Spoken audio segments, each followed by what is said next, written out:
This is Autoline Daily, the show dedicated to enthusiasts of the global automotive industry. Sean's out of town for most of this week. He's on the media drive for the next generation Mustang, and I'm filling in until he's back. And now the news. Tesla is a company that's known to overpromise and underdeliver, but in the end, it does deliver. And finally, after several years of delay, the first production Cybertruck ran down the assembly line at the company's assembly plant in Austin, Texas. Deliveries to customers will start sometime this fall. Even so, Elon Musk says, don't get too excited just yet. The truck will not hit full line speed until sometime next year. That's when we'll start to get a sense for the true market demand for the truck. Tesla claims to have 1.2 million orders for it. And right on cue with the start of production for the Cybertruck, this morning Ford announced it is going to slash the price of the F-150 Lightning, and not by a little. Depending on the model, prices get slashed anywhere from $6,000 to $10,000. The Pro version for commercial customers is now just under $50 grand, $49,995 to be exact, which was the price when the truck was originally launched. Ford says it can cut prices thanks to improving costs for raw materials to make batteries, as well as higher manufacturing scale.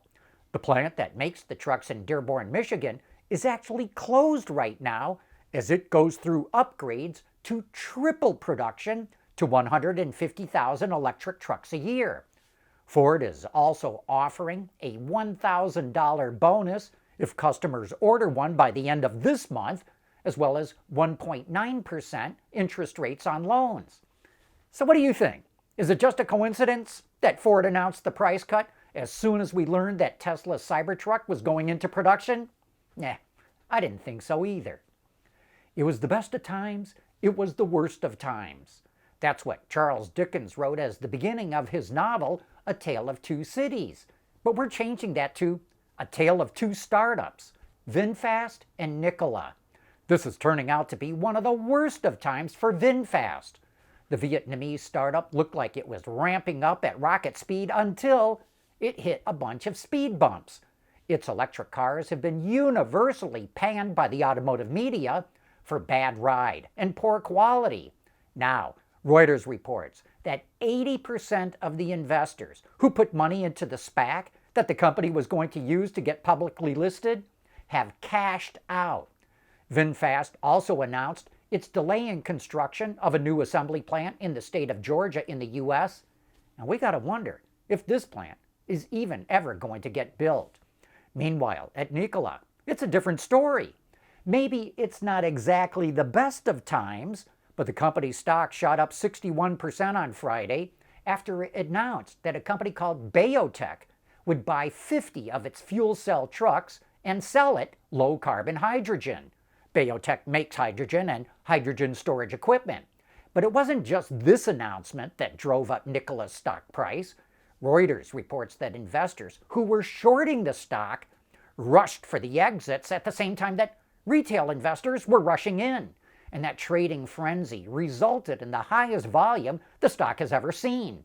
Over 317 million shares traded hands. Even so, at only $2.25, that stock is still something of a bargain.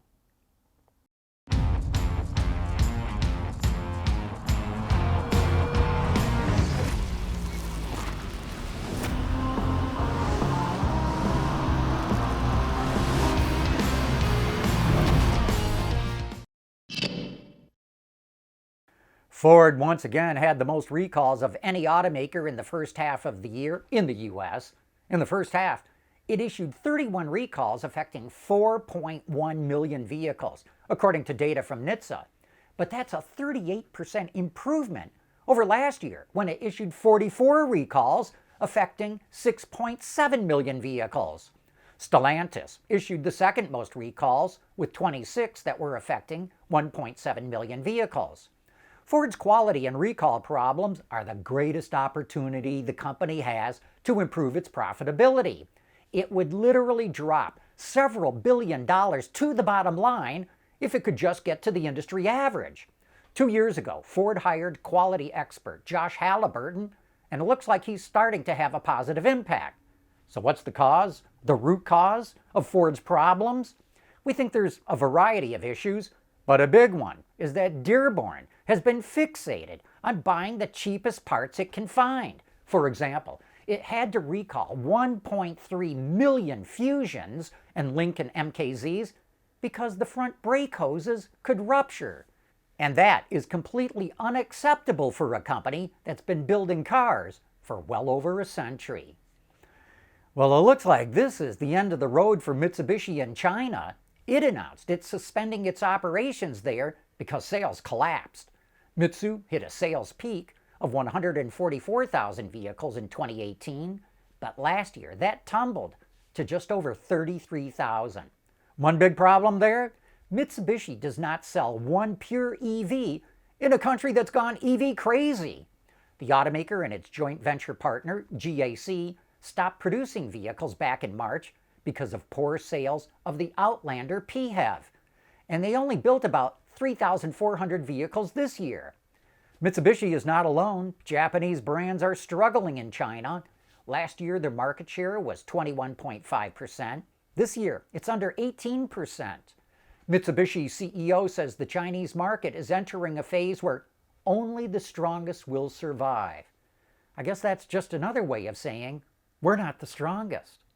And just to show you how strong the Chinese are coming on, in the first half of the year, BYD sold more than 1.2 million vehicles, up nearly 100% compared to a year ago.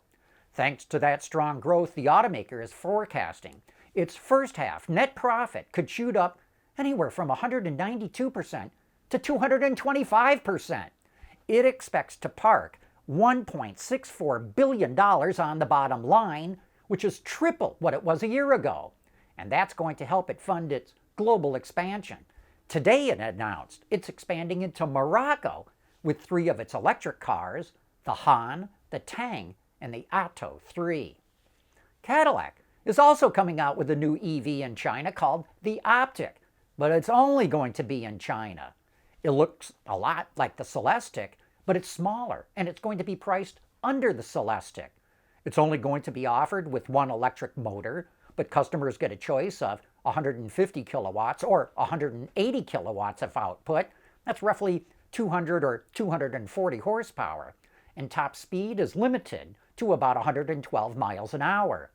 Car News China reports that the batteries will come from the SAIC-CATL joint venture, but we don't have much more details than that. We'll know more when it's officially launched sometime this fall. And for our final news story today, we're back to the States. You know, the rhetoric coming out of the UAW is really heating up now that it's into contract negotiations with GM, Ford, and Stellantis. The UAW's new president, Shawn Fain, complains about how many sacrifices his members had to make during the Great Recession when GM and what was then Chrysler went bankrupt. And he's right, his members did make sacrifices, but they also got off the easiest of all the stakeholders who were involved. Remember, GM and Chrysler shareholders were wiped out. Bondholders got pennies on the dollar. White-collar workers at the companies lost a lot more than the blue-collar ones. And thousands of dealers had their businesses taken away from them.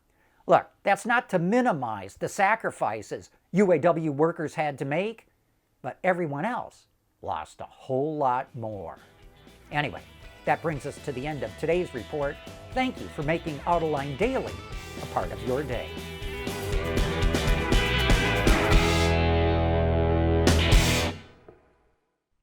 Autoline Daily is brought to you by Bridgestone, solutions for your journey.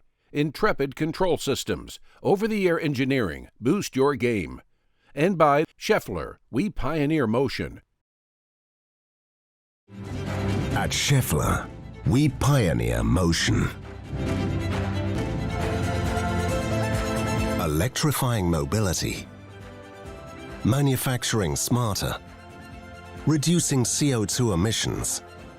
Making energy production clean. Schaeffler pioneers motion to advance how the world moves.